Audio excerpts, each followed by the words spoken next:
defender, but one thing she taught me, never to surrender. How she made it, also so wonder, playing the role of father and mother. Anyway, she never sold out, she dignity, my mother. Iyanjigiriza katonda ye, my mother. Nafuka buli chimu chendirwa, my mother. Put up your hand for your mother. She's a superwoman. And you're a superwoman. Thank you. Madam First Lady. Nga 11 July mwaka gwa 2017 olwe nalayira nga member wa parliament. N'ebigambo bye nayogera byonna mbijjukira nakugamba nti bwe naaba sinaba kufa lazima olina okubeerako First Lady w'eggwanga lyo. Kati olina ky'oŋŋamba toli First Lady.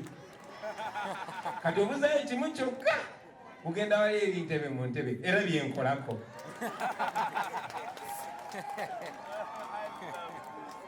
Bana nsanyuse nnyo okubeera wano olunaku lwa leero.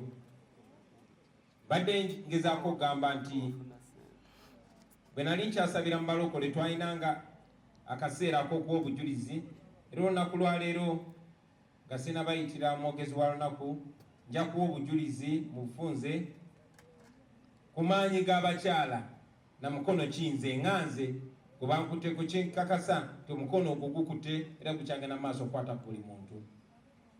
Nze nazaalibwa mu lutalo naye okuzaalibwa kwange n'okusurviving endwadde ez'ombuto mu myaka gy'ekinaana paka leero yali mukazi yali maama wange.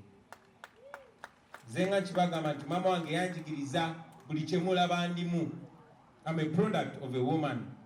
So bw'oba ondaba nga byenkola bikusanyusa wa amaanyi mukyalawo oba wa amaanyi bannyoko oba wa amaanyi bawalabo bajja kufulumiza Bakyagulanyi bangi. Bwe nali nkulankula wadde maama wange yazaala abalenzi bangi, yazaala abalenzi 9 naye omuwala oyo omu era yankwatako ya introducing mu music n'oluyimba lwe nasooka okuyimba ku ssomero yalunjigiriza. Era oba oli awo omukyalo oyo olunaku lwa leero yensonga lwaki nakola emikwano naddala gye nakola mu kuyimba. Era bwe nasajjakula nagenda nengwa mu mikono gy'omukazi ate ow'amaanyi ddala ate ye nampagala bupya. Era njagala okwebaza First Lady. Bwe navaawo nyingidde mu bukulembeze bwe nayingira mu palamenti nagwa mu ngalo ez'amaama, engalo ez'omukulembeze ow'enkizo Right Honorable Winnie Kiza yali leader waffe opposition ebiseera ebyo. Era mujjukira bingi bye twasobola okukola naddala mu kiseera ekyatwegikwatako nga komanda waffe yali Right Honorable Winnie Kiza. Nnyabo tukwebaza. Mundaba bwe ndi close, yes nkwatagana nnyo ne batabani bange naye ate era bawala bange banyinako impact y'amaanyi. Era no yensonga lwaki ne mu ntambula zange ne mu bukulembeze bwange ngezaako okwetooloola abakyala n'okumakinga sure nti ntampinga mu maanyi ago ag'abakyala. Njagala okwebaza Deputy President waffe owa Western Uganda, Deputy President waffe owa Northern Uganda, mukulembeze waffe ow'abakyala na mwenna abakyala abasobodde okukola kye mukola okukyusa ensi n'okukyusa ffe bakulembeze bannammwe. Era njagala okubategeeza mwenna ng'oli eyo nga weegomba bye tukola naddala nze ng'omuntu njagala omanye nti ndi kikyendi olw'omukyala olw'abakyala. Era bw'oba oyagala abaana bo oba abantu babe banjawulo, omukyala gw'olina mwannyoko oba muwalawo bawe amaanyi. Abakyala b'amaanyi nnyo. Waliwo enjogera gye bagamba nti if you want to teach a person, educate a boy. But if you want to teach a nation, educate a girl. Bw'oba oyagala okuyigiriza omuntu, somesa omulenzi. Ne bw'oba oyagala okuyigiriza eggwanga, somesa omwana w'obuwala. Naye newankubadde bino byonna tubyogera bassebo ne bannyabo, gakyali mabaga, tetunnakola kimala. Abakyala tetunnabawa amaanyi kimala. Ekyo kiyinza okuba kiri ku society yaffe, kiri mu nkuza gye baatukuzaamu, nga ne bw'oba totegedde weekanga onyoomye abakyala.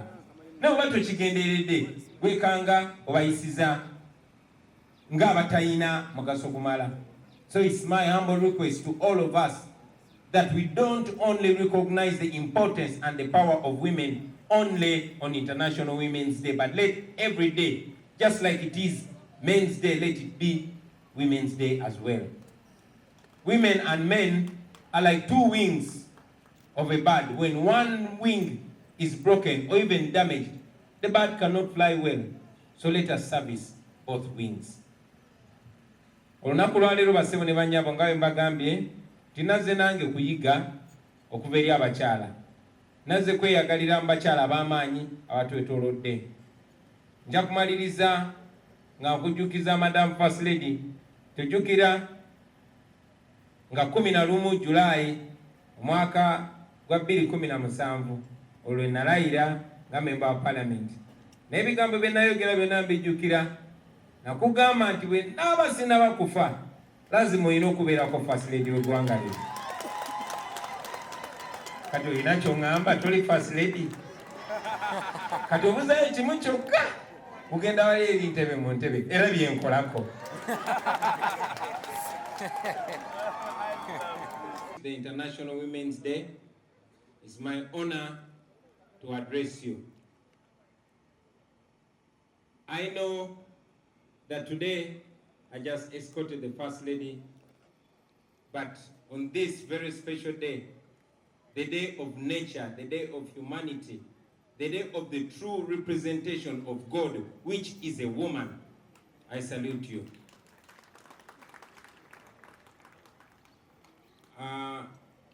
The Honorable Dr. Miriam Matembe said it, and I agree with her, that you women are the real assistants of God, because you are the ones that continued the creation after the first human being was created.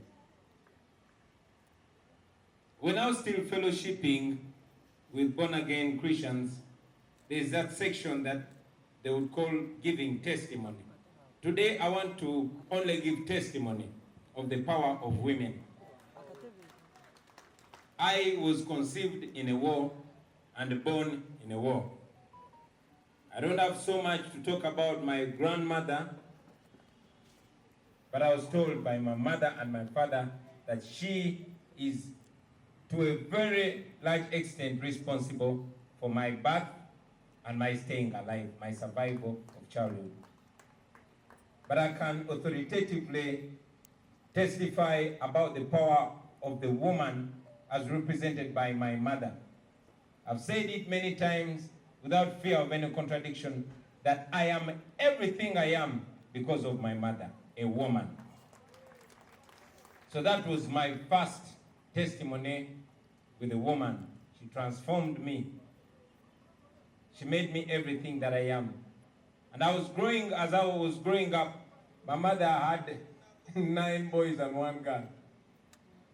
But this one sister of mine is the one that taught me the first song that I sang. And she introduced me to music, which would later introduce me to so many of you, ladies and gentlemen. She was a woman. As a young man, after identifying and distinguishing myself, I met the most powerful woman that I know, and that is Barbie.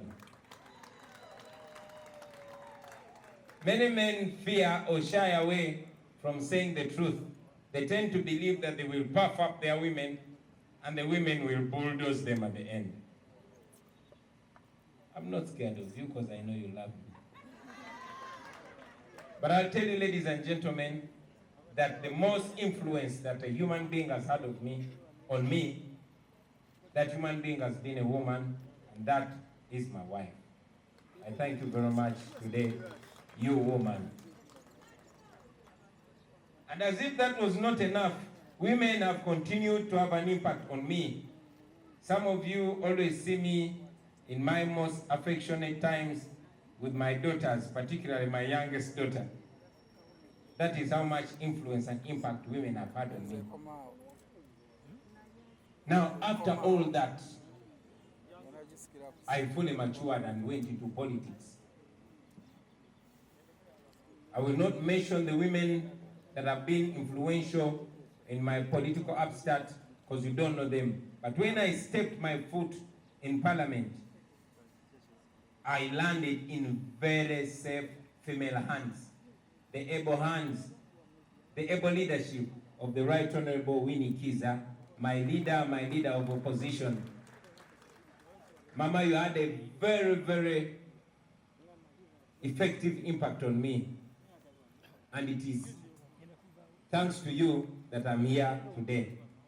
It is therefore no surprise that I have so much confidence in women, and I've made every effort to surround myself with powerful women. I have two very powerful deputy presidents, Mama Jolly Mujisha, deputy president for Western Uganda, and Mama Lina Zedriga. Unfortunately, she's unable to be with us today because she's not feeling well. She's a woman. However, that is not all. I still feel we have not done enough to involve women. We've not done enough to identify women. We've not done enough to empower women.